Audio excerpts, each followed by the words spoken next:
Zandrinao kairo maninaka manoratra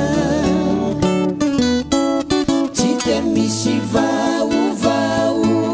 malahelo anao ny aty ilay saka kely tsika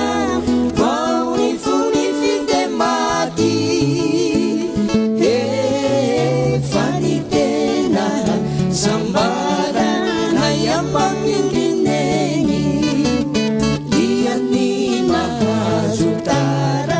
tasyaviany aminao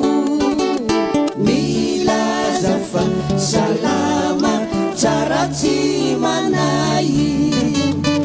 ary ny fianarana manoso efa mila tsy hoandriko ny fotoam-pialan-tsasatra ilalaovantsika rolahy eo atokotany be ho faranako ny taratasiko kanefa mialatsiritsina soratra betsakao razoky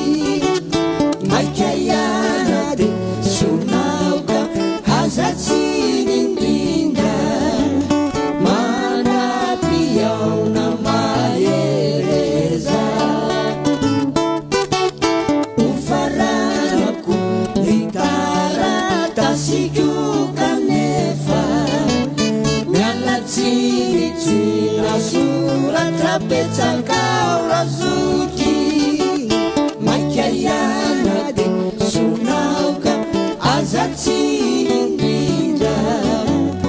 manapiaona